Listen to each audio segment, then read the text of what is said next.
Welcome to the Whiskey and Wisdom Podcast, coming to you from the Cargo District Recording Studios in Wilmington, North Carolina, where we discuss the most fascinating topics of life. I'm Tyler Yaw with my co-host, Chris Kellum, and each week we interview a special guest to learn how they acquired their wisdom over a glass of whiskey. So, sit back, pour yourself a glass, and enjoy Whiskey and Wisdom. Welcome back to the Whiskey and Wisdom Podcast, everyone. This is your co-host, Tyler Yaw. And Chris Kellum. And today our special guest is... Bill with Fully Loaded Defense. Awesome. Thank you so much for coming on, Bill. And Yep. we'll get a little Thank you bit for having me. Before we get into too much of your story, we're going to have Chris talk about the whiskey we're sipping on today. So we brought back a classic. Mm-hmm. We got the Woodford Reserve Double-Oaked. Yep. One of my favorites. It's definitely on my top 5 list as well. Top 3. Yeah. So pretty much what they do is they make the whole batch, and then they drain it out, and then they put it back into a fresh barrel. And that's how you get the Double-Oaked name. So anytime you see something that's like Double-Oaked, that's what they're doing. And so that way it'll infuse more of the flavor, because after so much time sitting in a barrel, that flavor kind of goes away. Dissipates. Well, it doesn't go away, but you don't get that fullness after so much time sitting in there. Yeah. Sounds about right. But yeah, the last time we had this, we had HP on. Yeah. That was a fun one too. So long ago. I know. I was thinking back of like when we had other whiskeys before. It's like, it feels like forever ago. And some of them were like 2 weeks ago. And you're like, oh, okay. But it's so smooth. Like just in general, I'm like, and this is why this is the one that typically sits at my house. Yeah. It has such a good full body flavor to it as well. Yeah. Yeah. How do you like it? I love it. I'm a bullet. Okay. Yeah. It's a little bit spicier. Fantastic. And then a favorite is Basil Hayden. Oh, yeah, yeah. The classic. Classic. Yeah. Very good. Smooth. Have you been over to Rounds in Mayfair yet? No, but I saw it the other day. I was like, I got to go. Yeah, they have a good selection over there. They have a bunch of the different Basil Haydens over there. They have the toast. They have They added a new one recently. yeah, there's like a wine cast one over there. Yeah. Yeah. That's the new one that I saw. And there was another one they had at one point, but I'm not sure if they still have it. But that's typically where I've been trying all my Basil Haydens at. See, he tries his stuff at Rounds, and it's like one way or the other. He'll either go to Rounds and like catch up, and anytime I'm at Rounds, I'm like, oh, hey, what's up? And I don't drink because I'm going back to work. So I try all my stuff at Starling. So it's I try all my stuff at home. In a camp with a campfire, out in the country. Yeah. George Strait on. See, I just don't want to, like, the bottles I see, I'm like, oh, that looks nice. But do I want to spend $160 or $90 on a bottle? I'm like, not going to finish. So that's why I tried at the bar. Well, it's not too expensive. It's like $65 a bottle, but ABC, they only get like 5 in every Right. 2 months. It's called Blanton's. Yeah, yeah. Oh, yeah. And I always want to, the one in Rocky Point, Probably easier to. she's got my yeah. number. She's like, when I get it in, I'll shoot you a text. Oh, sick. But I Try want to to collect get the horses. Yeah, because if you collect it, it looks like a horse race. I think there's I think there's 7, right? 7 or 8 of them. Spells Blanton's. Ntons. Yeah. So there's 8. 8. Yeah. It was like Sesame Street. Hold on. Right. How many? Well, I did it, and I was like, wait, I can't see through the microphone. So, enough about whiskey. And I know you mentioned that you live out in the country now, but that is not where you came from. No, sir. Originally from New Jersey. Yeah. Yeah, the armpit of the nation. Yeah, sorry. Wait, what? So I'm not that stupid of a Southerner. What part of Jersey are you from? North Jersey. Okay. It's a little different Yeah. than down here. More than a little. Well, put it this way. New Jersey is split up between 2 sections. Mm-hmm. You have North Jersey, you have South Jersey. They might as well be 2 different countries in a whole, or even just 2 different states. I mean, Right. the lingo, the accents, the food Yes. is 2 completely different places. And so I grew up in North Jersey my whole life. I was only about 15 minutes from New York City. So I get to see, everywhere I went, you drive down the street, you see the New York skyline. Right. So after about 15 years of doing that, completely sick of it. Yeah. I see all these people, New York City's the greatest place in the world. it's the greatest city ever. You know, you see all these tourists, they're just coming here and just like looking up at skyscrapers. I'm like, all I see is traffic and garbage. Yeah. Like, get me out of here. I was like, I don't want this. So then back in 2000 and about a year and a half ago, we decided to make the move down to beautiful North Carolina. Nice. And the biggest regret I have moving here, should have did this 10 years ago. Right. Yeah. I love it down here. I think it's the greatest place on earth. So how'd you find Wilmington, North Carolina, out of all places? So my full-time job that I have is outside of the firearms, industry. Is I work for a staffing firm, On Target Staffing, and we were looking at different places. We originally went to Texas. We made the mistake. We went to Texas and Austin in July. Oh yeah. So it was 116 in the shade. Yeah. You know, as we were drinking beers, they were just coming out of our pores. It wasn't even like refreshing. We were just dying of heat exhaustion. And then my job said, hey, listen, I know you're looking to move. Have you ever thought of North Carolina? And I was just like, no, I haven't. But my sister lives here. She lives about like 45 minutes away in Richlands. Okay. Oh, yeah. And so she's been down here like 13, 14 years, always loves it, tells me all about it all the time. Came to visit her, came back. We scoped out Wilmington because that's where the office is, even though I work from home. Yeah. And fell in love with it. Just said, I got the beach, and then surrounding Wilmington is the country. 5 hours from here is the mountains.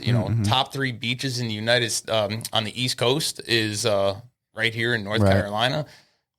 My fiance Jamie, she loves the beach, everything about it. I love the country, and I was getting real tired of the cold.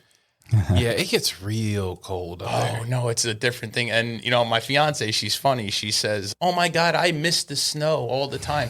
Yeah, well, you weren't the one shoveling it. Yep. I was the one out there, 17 inches of snow, shoveling it with my snow Joe, cleaning everything off. And then when I moved here, the movers saw my snow shovel, and they're like, what are you doing with that? You should have given that away. Well, they were just like, I was like, I don't know. They're like, oh, well, you're living in Rocky Point. That's your fly swatter now, because the bugs out in Rocky Point are dinosaurs. Ridiculous. True. Oh, my God. You have no idea. Between those and the frogs. Yeah. Oh, yeah. My house is inundated. When you go in my house at 9 o'clock at night, there's hundreds of frogs caked on the walls. That's hilarious. Everywhere. Yeah. I lived in Rocky Point for 6 or 7 years, and I loved it because I was in high school, didn't deal with people that much. And I was like, all right, live out here, do our thing. The problem was anytime I had to walk my dog, she needed to go out at dusk or in dead middle of the day. So I'm like, I hate you, because summertime hits, and it was just the yellow flies were out and just ate me up. And then they had like the biggest ants I'd ever seen in my life. Yes. And I'm like, why are these things as big as my fingernail? And then I'd step on it to just keep going, and I'd come back and it's still following me. And I'm like, no. So I moved back, quote unquote, into town because I didn't want to deal with more bugs. Don't blame you. So when did you get started with Fully Loaded? So when I came down here, the first thing I did before I even got a hard copy of my license, I got my concealed carry. Yeah. And it was a funny story is that I called the sheriff's department before I came down here, and I said, I have all these guns. I said, well, what do I do? Yeah. And he was like, just bring them. I said, no, I know. I'm going to bring them. I get it. I'm bringing them. He's like, no, just bring them. I said, no, I get it. Like, do I bring them to you? Do I register them? He's like, no, you just bring the guns in your car, put them in your house, and you don't have to do nothing else. I was like, oh, okay. So I was like, that's cool. And I was like, finally, a free state. Right. Yeah. Because in New Jersey, you have guns and they sit in your closet. You can't do nothing with them. You can't go anywhere besides an indoor range and shoot them. Right. So I got my concealed carry, and I was actually with the instructor that got me my certification, and he, we got friendly and we went to the range a couple of times. He said, hey, listen, like, I'm really trying to build out this business, and I think you'll be great. Like, you have the passion for it. You think you should be great. So I went and got the certifications. After 1 or 2 classes, the partnership just didn't work out. Yeah. I was more about business and growing and expanding. And he was just a little bit more conservative, and that's great. But I appreciate it because I never knew I could even be a firearms instructor. Yeah. That was never a plan. I was taking my real estate exam. You know, I was going to sell homes, and then about a year ago, got the certification, started it up, and then I went out on my own and started Fully Loaded Defense. And ever since then, it's just been a blessing, and it took off. And now I hold about just over 60% of the business here in Wilmington and doing classes every other weekend. We already serviced over 150 students. We partnered with some of the biggest gun ranges and gun shops here in Wilmington. We are, we're just building out this network more and more, and we're expanding to Leland, Castle Hayne, Pender County, now Jacksonville. And that's where we're at. It's been a journey. I have to say that it's just a blessing that we're able to go from, nothing, having absolutely nothing. Now we're holding classes of 20 to 25 people every other week. And now we're partnered up with, mostly every shop here in Wilmington. Yeah. That's crazy. So how'd you get growing so fast? So I'm a salesman at heart. Yeah. And even meeting you, it was taking your shot. Yeah. So everywhere I go, everything I do, first walking in the door, first thing I asked you was, "Hey, how you doing? You have your concealed carry." Yeah. And that's what it is. I just go in and I just present myself and I take my shot everywhere I go. Every single person I meet, it's a networking opportunity. Right. So I don't let anybody cross my path that I don't talk to and find out, okay, who are you? What do you do? And what can we do together? Right. So that's the approach I took. And I knew that if I wanted to be the biggest firearms consulting company and an academy here in Wilmington, I have to hit the main places first. Yep. So I went out and I went to every owner. I went to every gun range. I hung outside in parking lots like a creep. And I would, chasing people down. Me and her would print out flyers, old school style. Yeah. And hitting the street, shower cars with flyers, go to all these festivals, meet people, and just, made the right partnerships. And again, it exploded into something that I never even imagined so far. And it's just getting bigger and bigger and bigger, and more partnerships are coming. Oh, yeah. So I'm just going to keep, as long as I stay me, and I keep, continuing the conversations and chasing people on the street, then I think we'll be all right. That's awesome. So my question, I feel like this might be silly. What kind of courses or things do you have to do to become a firearms instructor? And then what are you doing to maintain it? So I had to take a course with the Department of Justice. Okay. It's about a 5-hour course over in Salemburg. So we go there, they teach you basically what you can and cannot do as an instructor and the laws on how to, process your paperwork, what you do with your certificates. And then I got certified by the USCCA. Mm-hmm. They're an organization that has firearms insurance, and they're the only ones out there that offer training on top of insurance. People don't think that when you have a firearm, you need insurance, but there's legal, and just because you don't get convicted, you can get sued, and they cover all incidentals, criminal and civil fees. Right. And then they offer, when you're a member, they offer a ton of training on top of that, video and live training. So I got certified through the USCCA, and and then they made me a partner. So now I'm actually in line to be an account executive for the USCCA, going out to different classes and pitching the memberships to newly certified permittees. Cool. What I need to do to keep my certificate, I need to be recertified every year with the USCCA. So there's other organizations that do this, but they don't require you to be recertified every year. The laws are changing. If not every week, sometimes even every day. I mean, you see what the ATF is doing. Right. People don't know what's going on. Mm-hmm. Law, you can't have a pistol brace. You can't have a pistol brace. This is illegal. That's not illegal. So they make you get recertified every year. I take a 16-hour course. I have to do a live shooting qualifier. And then in my instructor portal that I have online, I have to take continuous online courses. And there's always every quarter, there's 3 levels of qualifications that I have to requalify. So it's about 40 hours of qualifying online courses that I have to maintain. Okay. Yeah. I asked that because people not always, But in my line of work, I assume that like people, if you know your stuff, you're always trying to get better. Absolutely. And I'd much rather go and ask questions and learn from someone who's trying to better themselves than to just be like, oh, hey, like that person has a cert. Let me do like the quick little thing, but they're not like the top tier. Yeah. So speaking of the top tier, somebody I train with, his name is Tony Cowden. Yeah. And I'm sure you guys heard of him. Yeah. Okay. So you guys know he's the owner of Capable Inc. Mm-hmm. Yep. And listen, they're like the 92 dream team of shooting. Like, if you want to train with the best, go to capableink.com. And I don't care if it's a plug or not. Yeah. Go to these guys and you'll walk out of there a higher caliber person. Yep. And that's who I train with.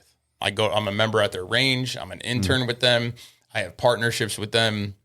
Tony, Dustin, and Marcy, the instructors there, they are phenomenal. They are a force to be reckoned with. But those are the types of people that you train with. And I tell people all the time, getting your concealed carry, that's just a piece of paper saying you could carry a gun. Right. That's not even the first step into training. The first step is in people think like, oh, well, for the gram, I'm going to go to an indoor range and I'm going to put a target out 5-10 yards away and I'm going to unleash 100 rounds and I'm going to put it, a hole in it smaller than a pancake and I'm the greatest. Well, no, that's target practice. That's not training. Right. Yeah. And there's difference in training as well. Mm-hmm. There's development and then there's maintenance. Right. No matter if you ever tell yourself that you're out of a maintenance period, you shouldn't hold a gun. Right. You should always be fine tuning these attributes that you have as a shooter. You could always be faster. You can always be more accurate. You could always be more confident. Mm-hmm. You could always do more in this training.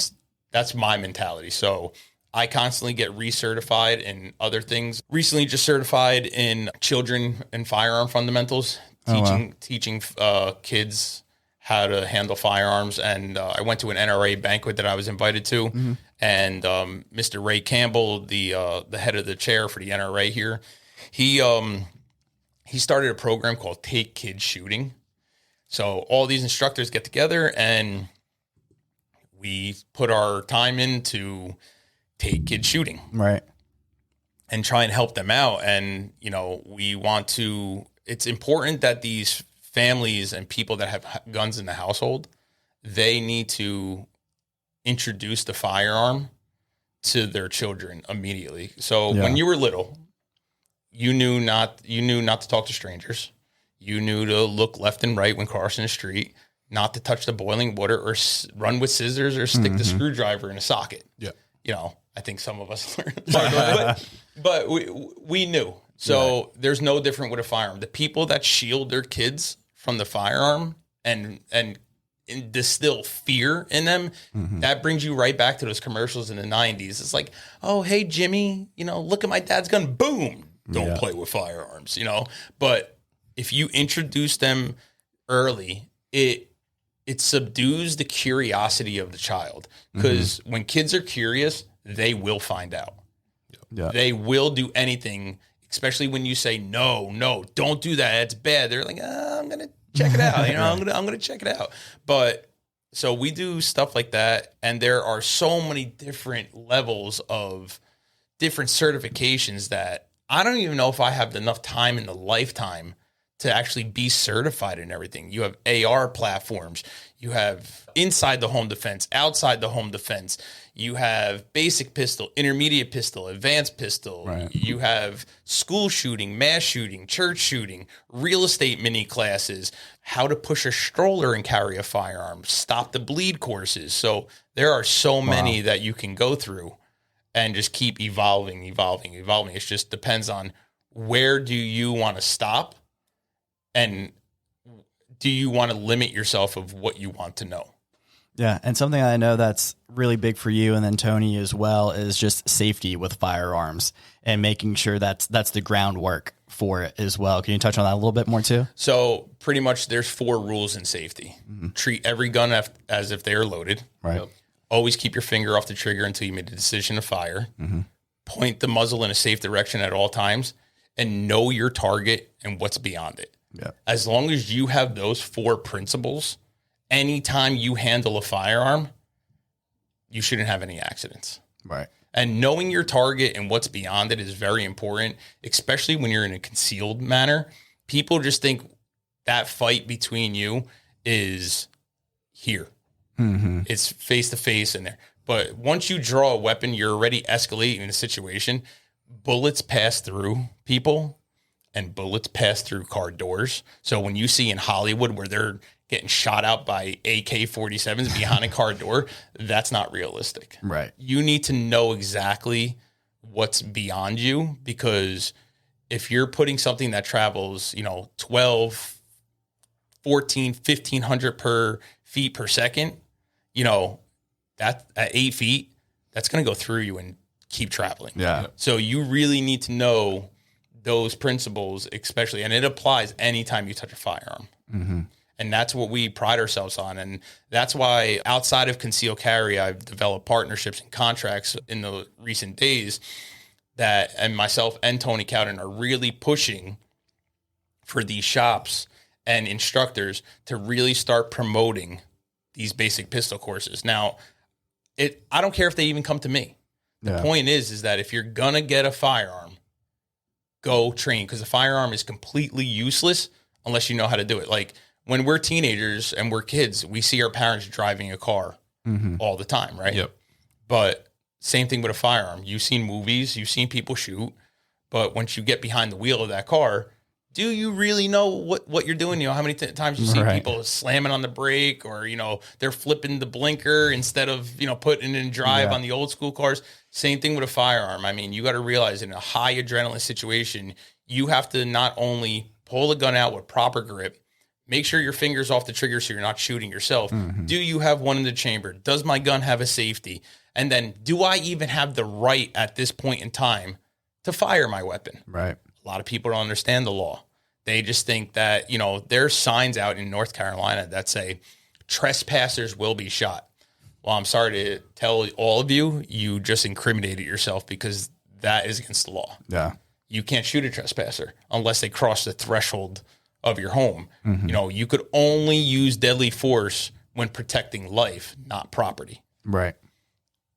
Yeah, those are a lot of things that people don't realize and understand. And one of my favorite things, like if you're scrolling on Twitter or X now, I guess, so you can tell who the real firearm experts and like enthusiasts are. Because if there's ever someone that posts a picture of them like trying to get clout or whatever, like holding a gun, usually if you're doing that, you have your finger on the trigger because you don't know any better. But all of the actual people that know anything about a firearm are jumping all over that. They're like, what are you doing? Yeah. Yep. And so like, I think that proves to the point that you're talking about kids too. It's like, it's just so ingrained in you. Like you need to start early and often teaching about how to hold a firearm, knowing the safety mechanisms of it.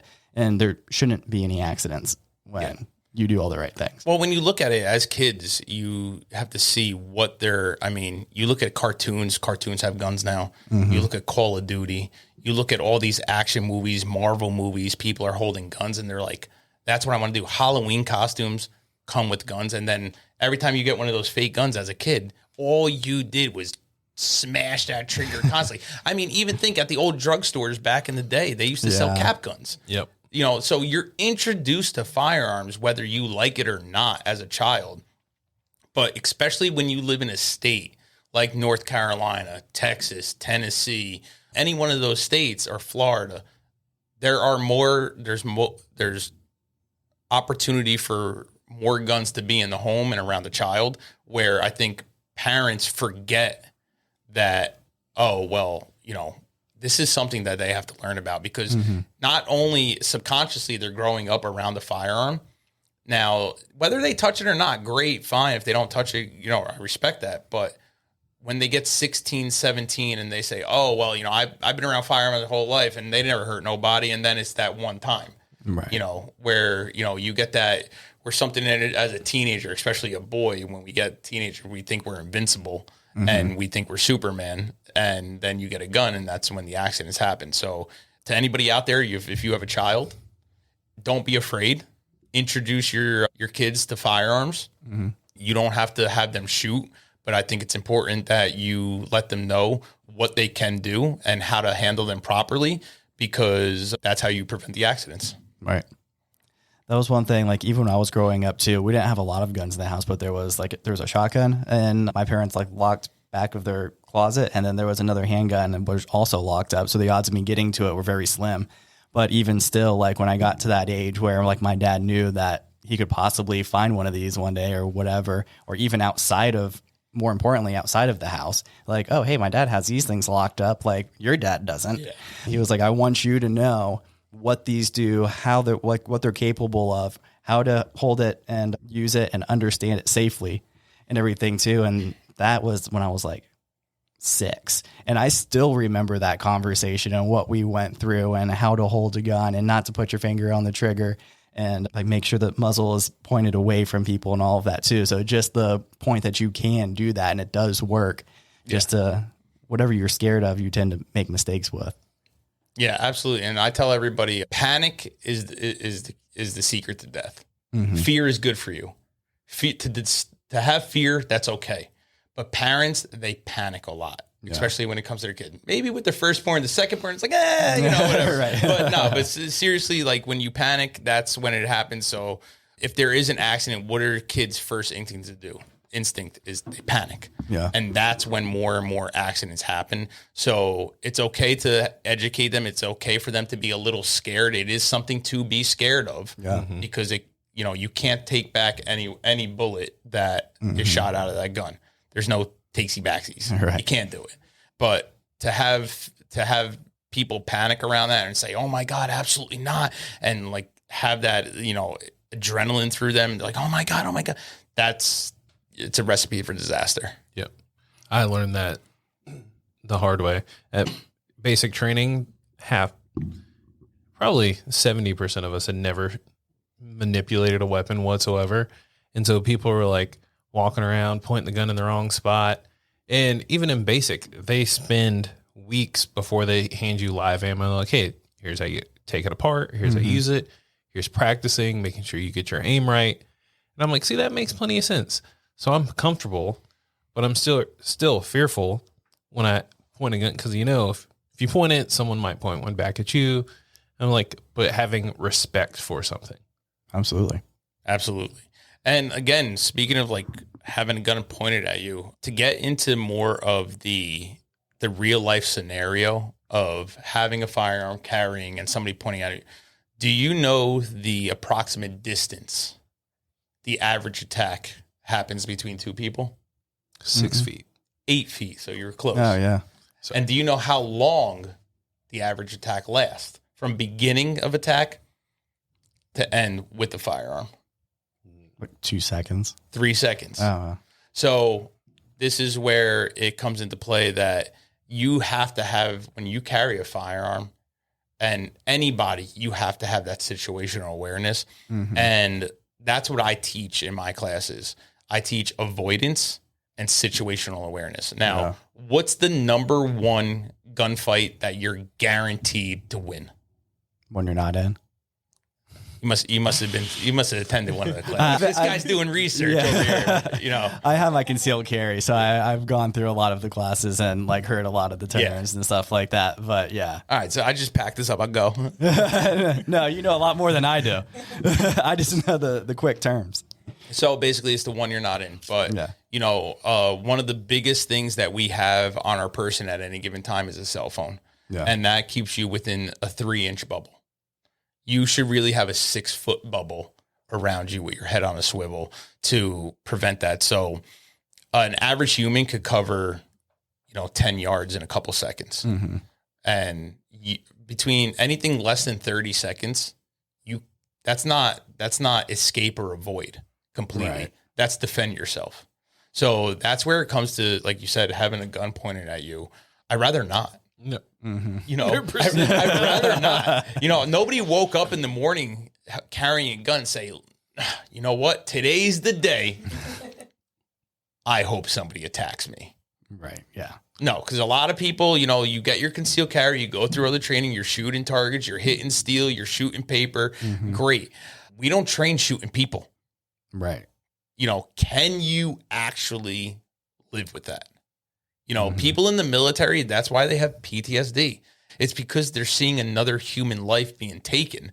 That's where the real trauma is. We were never developed to be that way. It's just a society as a whole now that it's so accepted because the news articles always put the dramatic, deathly, and horrifying things on TV. They don't put the hero on TV ever, unless it's, somebody that's under 18 that saved the kid from well, and Lassie came running and barking and it was just like perfect situation. But so that's what they put on TV, and are you ready to live with that? And it's not always the same thing. And I told you before, you may be convicted. You may not be convicted. You may be justified and you saved yourself, but you also can be sued. Now you have to go through the legal system, because anytime, even if you're right or wrong in the firearm world, society, it's, in real life, it's innocent until proven guilty. As soon as you discharge that firearm, even in a self-defense situation, you're guilty until you're proven innocent.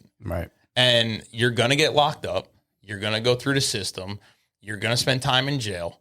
And I think it's important that people know, what to do, not only during the event of the attack and how to defend yourself. I think that's a training, but you have to be smart enough and quick enough to know what to do after. And that is one thing that is a huge section in my class. And I've seen a lot of other instructors starting to adopt, that you need to know what to do when the cops show up. And I teach a mini class with that. So to touch on that a little more is that when you're a USCCA member specifically, they give you a USCCA membership card. Right. On the back of the card, it tells you what to say verbatim to the cops. When you're on the phone, say, hey, you're going to give minimum detail. When the cops show up, holster your weapon, keep your hands up at all times. You you let them know the detail. Listen, I had to use self-defense. Please send EMS and police. I had to use self-defense, and I'm wearing X, Y, and Z. My name is so-and-so. When the cops show up, so they know you're the one that had the gun, but not to point the gun at you. Right.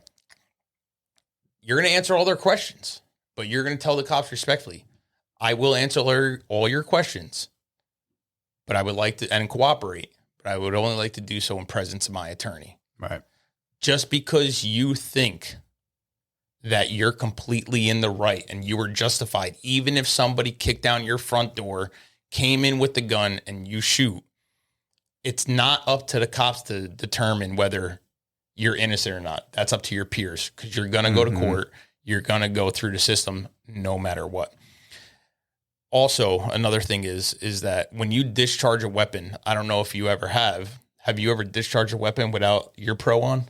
Oh, yeah. It's lovely. It's the most satisfying noise on the face of the earth. No, it absolutely sucks. It's horrible. It's deafening, and especially when your adrenaline's through the roof, anxiety is pouring through your body. Your hands are shaking. And once that adrenaline dies down, now it's just anxiety. It's an anxiety roller coaster at that point. So with that being said, they're going to ask you, are you hurt? Do you need to go to the hospital? This isn't time to be macho. This isn't time to be a hero. You just got concussed by a gunshot, maybe even multiple gunshot sounds. You just experienced something traumatic. You go to the hospital. Do we know why we go to the hospital? Multiple reasons, I guess. But one of them is you don't know what could have happened to you too, because the adrenaline's going. That's one. But the main thing is that if you know you're not hurt, the cops cannot question you under medical attention. So that gives you time to get back in your body, understand what happened, because you have like 46% of like delusion that you don't even recall part of the event. You have disassociation of sound, things that you may have felt were 5 minutes long, but really only 30 seconds. Right. So your story better be straight. You just took somebody's life. Whether you were in the right or wrong, your story better add up, because no matter where you are, I would say there's a lot of people out here that now have security systems. Right. And what do security systems come with? Cameras. Your big brother's watching you. Yeah. So that camera's not going to lie. But that's going to be evidence. And then everything you say is going to be used against you in the court of law. So you need time. So go to the hospital. Listen, they paid a bill, because when the cops call the ambulance and send you to the hospital, guess who funds the bill? the county.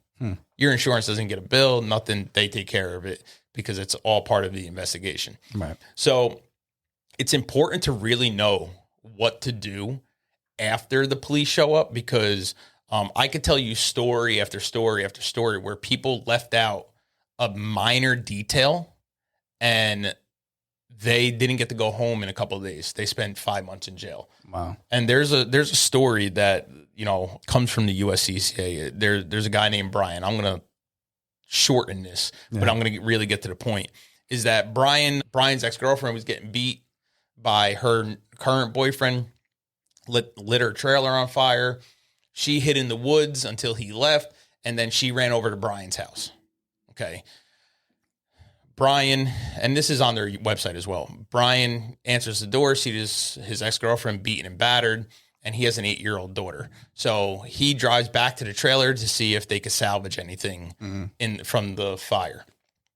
While they're there, new boyfriend shows up, kicking and screaming, I'm going to kill you, this, and that. And then Brian's like, listen, guy, we don't want to call the cops. We don't want any problems. Just get out of here. He walks away. Brian goes in, and this guy's still making threatening remarks. He goes into a center console and starts to get his phone. His daughter's in the back seat, and this guy comes running after Brian with a metal pipe. And Brian takes a revolver out of his center console, points it at him, says, stop, stop, stop. Puts a couple rounds in the new boyfriend's chest because he got a little too close with the pipe. And if he hits him, he doesn't know what's going to happen to his daughter. Right. Now, Brian, after that, Brian being ex-military as well, calls 911, tells him everything, sends ambulance, and then even tries to render aid to the person he just shot. Now, Brian gets locked up. He thinks it's just going to be a half hour. This is a clear cut and dry case of self-defense. So Brian gets locked up, goes to jail, doesn't think he needs an attorney. He's going to be out in a little bit. And then he realized he's not going home that night. Calls his mom up. His mom goes to the USCCA card, calls the emergency hotline. They get a lawyer to him immediately. Now, the next day, when Brian was speaking to the lawyer, because they come within 24 hours, the next day, Brian included a detail that he included everything he needed to do until after he talked to the police.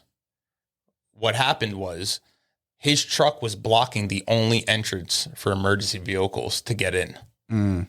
He moved the truck a couple hundred yards away. But his story was, I was in my truck and he came running after me. Now the body is here. The truck is a couple hundred yards away. He goes, well, first of all, how did you make the shot with the revolver from 200 yards out? And you told me that, this was that. That's not a threat. That's first degree murder. Right. So Brian didn't get to fight his case immediately from his home like anybody else that would be justified. He fought his case 5 months in prison. No job. He was lined up for a job, didn't get the job, didn't get to see his daughter. Hadn't, after that changes your life. I mean, you look at the case of like Kyle Rittenhouse. He had to move out of wherever he was. Your life's not the same. You look at George Zimmerman, even though that's a touchy subject and, right or wrong, doesn't matter. The point is that your life changes when you make a headline. The life changes when you take a life and people know about it. And when that, just because you were innocent doesn't mean people can't find that out. Oh, they Google your name. Oh, you're the guy that shot that guy. Now it depends on, are you in a 2A friendly county? Is the job that you're going for, are they gun friendly? Do they like people with guns? Changes your life immediately. Right. So you need to really know what to do. The training is not always, and that's why I started and it came up with the name Fully Loaded Defense. It's not just having a gun and a fully loaded magazine. It's having the full round of training and the knowledge. Knowledge is the greatest power you could have. I could have 10 guns on me, but again, if I don't have knowledge and know what to do with them, then I'm not protecting anybody. I'm not protecting myself. I'm a danger at that point. So fully loaded defense is having the knowledge, having the training, and obviously having the guns and ammo to be out there and protecting yourself and knowing what to do before, after, and during each situation. Yeah. So my question to you, because I think you wrapped up like the name of Fully Loaded and kind of what you've been doing. So my question is, what does success for you with Fully Loaded look like? So for me, it's branching out, obviously, and I plan to be the biggest firearm academy on the East Coast of North Carolina. And to me, it's like I touched before, it's training people. Anybody could earn a certificate. You know, I mean, you get ordained in 24 hours. You know what I mean? It was less than 24 hours. Sure. It actually only took me 20 minutes. Yeah. Are you kidding? Yeah. You're kidding or you're not kidding? No, I'm being dead serious. I did it. My friend got hilarious. engaged. We were sitting at dinner. I Googled how to... Before the get state ordained. came, he was just like, "Oh, no me padre." Yeah. I straight up went, click, looked it up. I paid like $20. Yeah.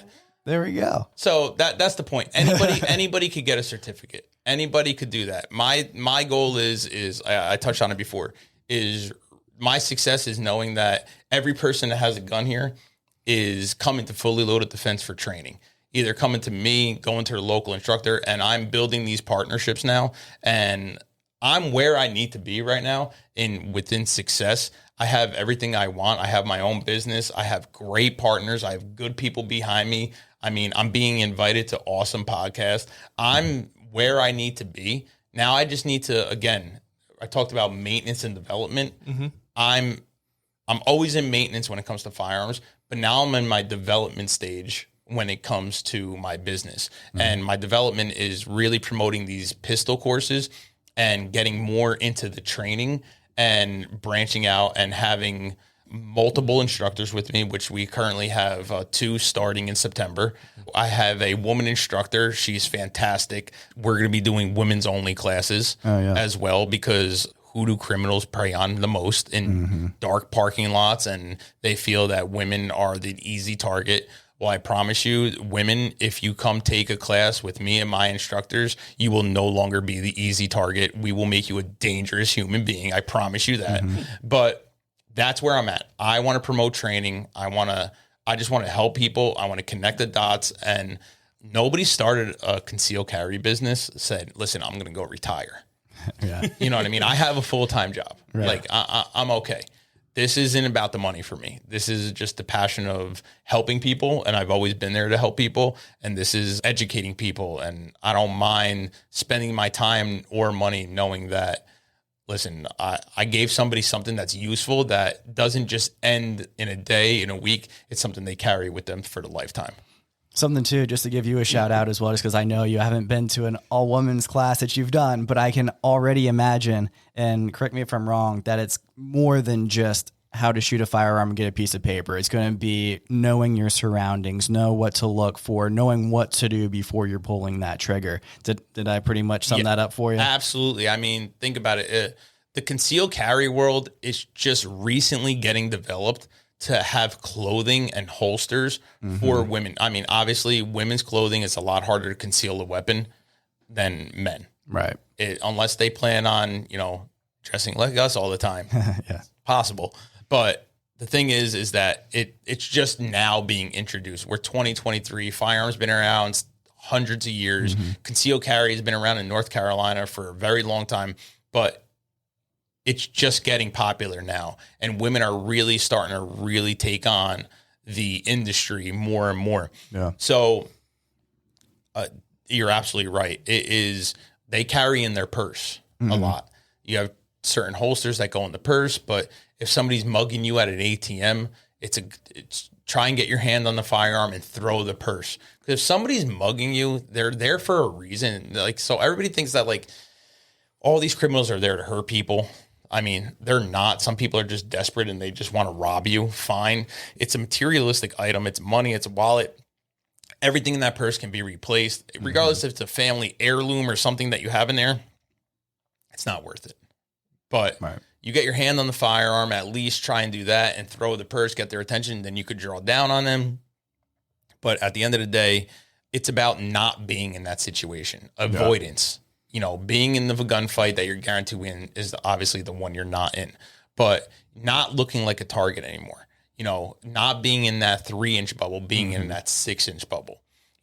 walking faster or slower, not walking right against the wall, walking 3 feet off the wall so you don't have any blind spots, not parking in the darkest depths of hell in a parking garage. We're like, oh, well, nobody's going to scratch my brand new BMW over there. But yeah, well, nobody can see or hear you. And then knowing what you can do. And I think it's important as well, as much as I'll give another shout out to Port City Krav Maga. They offer classes Tuesday and Thursday at 5:30, and your first class is free. A lot of people, I have a gun, nothing's going to happen. Well, what do you have to do if somebody's wrestling you for that gun? Right. You have to know how to handle yourself in a fully loaded manner, that it's not just about firearms. You have to know how to handle yourself. And as a woman, the first thing people try to do is tack you from behind.